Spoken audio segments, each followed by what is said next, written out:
Another day of fun. Yay! No. Whatever. Oh, video. Sorry. Yeah, forgot. Making a video. Everybody be quiet. I'm making a video. Hasn't been too many cicadas this year. Next year's the big year. The huge year. The monster bugs will be taking over this entire forest. It'll be just bugs. It'll be incredible fun. I can't wait. Anyway, yeah, 2012. Yeah, everything will be going apocalyptic. That'll be perfect timing and such. Anyway, where am I? Oh, if I have to survive the winter, I don't think I can do it. I don't think I can live another winter. Nope. That's depressing. Anyway, where was I? Video. Oh yeah, gratex made a video. Wasn't horrible. I mean, the same old kind of theme, you know, not same old, but I mean, the theme that I've gone over before too. How do you do this organizing thing? Got all these people sort of motivated to live in a better world, but we really can't get a damn thing done. And the nasties keep winning. The liars and the cheaters, the Obamas and the Reagans and the Bushes, and all the rest of those liars and cheaters and fuckwits in the Congress, the Ron Pauls, the game players, the whatevers, rule the world. And we don't seem to somehow be able to stop them for some reason. Yet the wackos, the crazies, you know, the people who would vote for a Palin or one of those teabagger lunatics, somehow they're able to organize. It's weird. Anyway, but I guess they're motivated by a kind of, oh, who knows? You know, there's no even point in talking about it. I mean, they can't even be motivated by a frustration just because the world's a lot more fucked up to their advantage than to ours. I mean, the world is nothing like I would envision it to be or want it to be. And those assholes are the ones that are the complacent ones. They're the ones that are feeding on the blood of the workers and the rest of it. Well, anyway, to get to the point.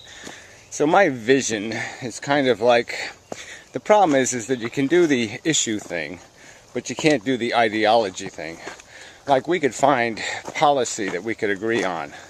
You know, just carefully written policy. Something, well, if you're going to subsidize people giving birth to babies, I would argue you might as well subsidize abortion. So, yeah, I would let Medicare and Medicaid pay for abortions.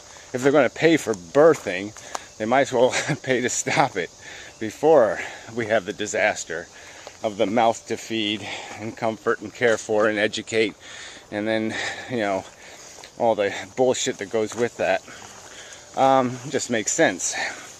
Oh, frankly, I'd be for, you know, publicly financed abortions, even if we weren't financing birth or subsidizing birth.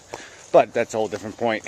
But the point is that you can have issues and you can cut it so fine in terms of policy that you can get everybody to agree with it, because it's so carefully constructed. It's just basically saying, well, if, you know, then, you know, that kind of argument. You know, if we can't stop the military-industrial complex and you insist on wasting billions of dollars, then at least, well, I don't even know what I can do with that. The army should blow itself up.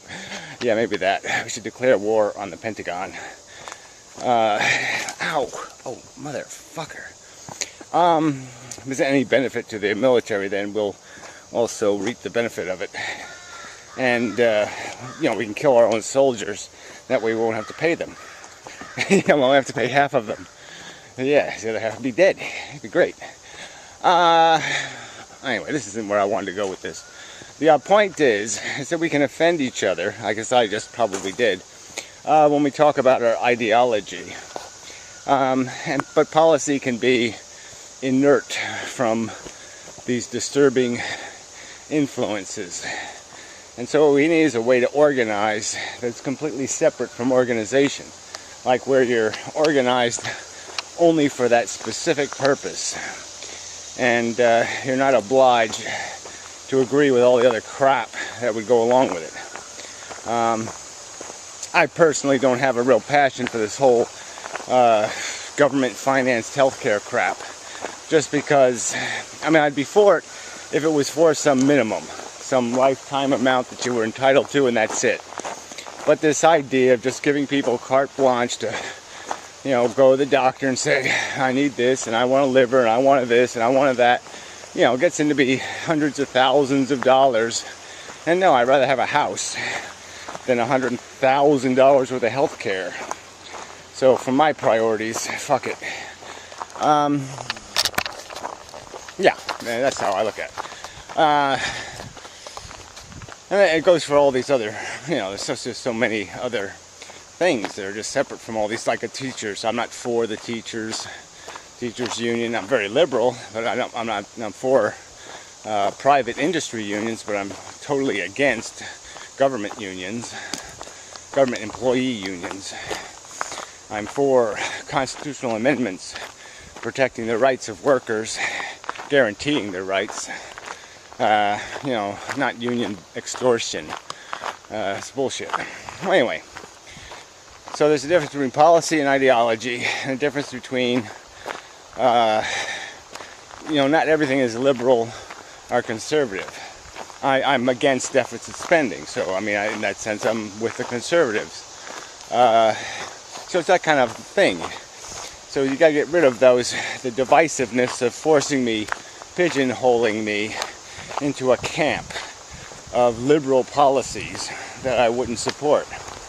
And I think through that mechanism of doing it by policy, you can gain more support for specific policies and just organize people around that specific issue and that objective, like the right to die, for example. I think that's a winner if we could get it put to a vote. I think people, there's enough Republicans and enough Democrats who are for liberalized rights to control one's own graceful exit for that to win. And it just doesn't happen because, you know, it just doesn't, the organization doesn't get done and the policy doesn't get written. And so there's got to be some way to make that something a party isn't going to be willing to go for, but something the people would be. I guess it's the problem.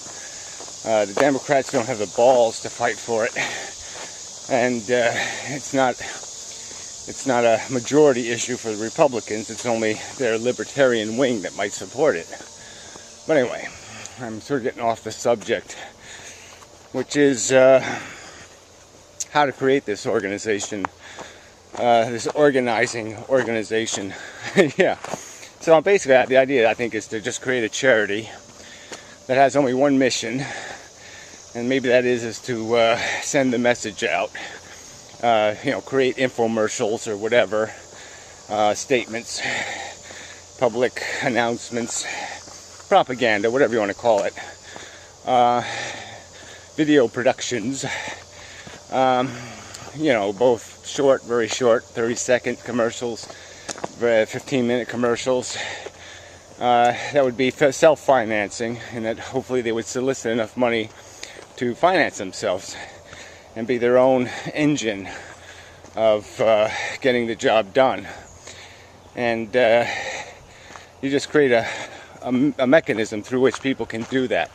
Where if they have $100 or $200 a year to give away, they could support the issues they support the funding of that message in some very efficient, non-bureaucratic, not a whole charity infrastructure kind of way to support a public policy initiative eventually, you know, getting on a ballot. Hey, hello. At least that would be the objective. And yeah, you do that through just creating enough noise. So anyway, for my part, so if somebody wants to look up, I'm just curious how much a 15-minute or half-hour infomercial might cost on one of the cable networks. So if somebody knows that kind of information, I would be curious, you know, at 4 o'clock in the morning or whatever. You know, maybe I can find a not-for-profit that's already 503c approved to funnel the money through. And, you know, I'll create a website of some kind and, you know, start writing up these simple messages. Maybe I'll make some videos. You know, I have enough channels, obviously, so there's enough issues out there. But the idea is to do something, you know, a little slicker, a little more polished, you know, these message videos, and see what happens. But yeah, I just don't know what else besides that you can do to organize. Yeah, I really just, this idea of you can't really have movements for issues. You have to have movements for ideology. And that's sort of easy, I think, for the right-wing nuts, because they just read it out of their Bible. And if it's not in their Bible, it's, you know, Ronald Reagan said it. You know, eat the poor, fuck the poor. These are all Reaganite kind of mission statements. So it's really easy for them to do their little teabag thing, put on their silly hat. They don't even understand, you know, that the Boston Tea Party, quote unquote, the tax protest, was actually cheaper tea in the Boston Harbor, not more expensive tea. But that's the joke of the whole thing.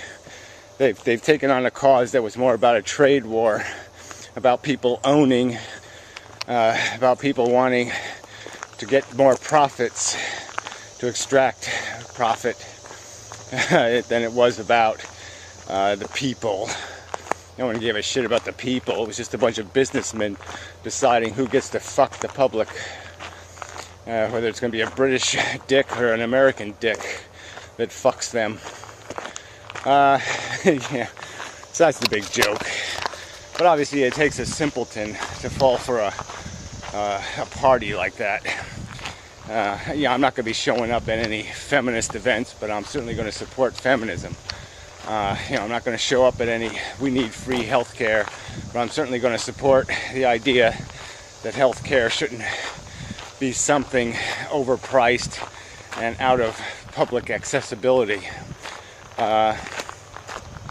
You know, I'm all for taking good care of kids, but I'm all against paying a bunch of way overpriced babysitters called teachers. You know, so yeah, you're not going to have me show up, you know, as one of the little blowhards, you know, with the blowhorn. Yeah, the message has got to be a little finer than that. It's got to be a little bit more precise. You're not going to fix the world's problems with some sort of liberal axe. It's going to have to be something narrower, maybe progressive. And it's going to have to definitely be weighted in the to looking at the long-term future and not the short-term present. If you're going to waste money on Band-Aids, I'm not going to be supporting you. But if you're going to try to cure, well, you got my interest, and I think that's the way it's got to be focused. So anyway, that's probably enough of a critique. But yeah, there are, I guess, structural problems you could go into about why liberalism is harder to organize than, you know, myopic, small-sided, religious nut, Adam Smith kind of capitalist loony stuff. I mean, their ideology is too simple. Their Ayn Rand, might makes right kind of bullshit is just so simplistic that it's very easy to get a bunch of people to march in your parade. And it's a little harder to come up with unoffensive to all who might be generally supportive of specific legislation on the liberal side, because it kind of depends on what the specific legislation is. There's lots of there's you only need to be one way to be against flag burning. There's lots of ways of supporting flag burning, or however you want to metaphor it. But the guys for the liberality, it's a lot more complicated to say you're for freedom, because it's messy. You definitely do have to say, oh yeah, except when you're going to murder somebody, or except when you're going to drunk drive, or except when you're going to, you really do have to qualify those freedoms. But being against is really easy. Who cares? Yeah, I'm against it. Yeah, I don't care. Smack them in the head, execute them, kick them in the nuts. Yeah, I don't care. Either one of those penalties is fine with me. So once you're against something, it's just about how you punish people. It's the only thing you could argue about. Yeah, so that's enough. Sorry, still a bit, but better than yesterday.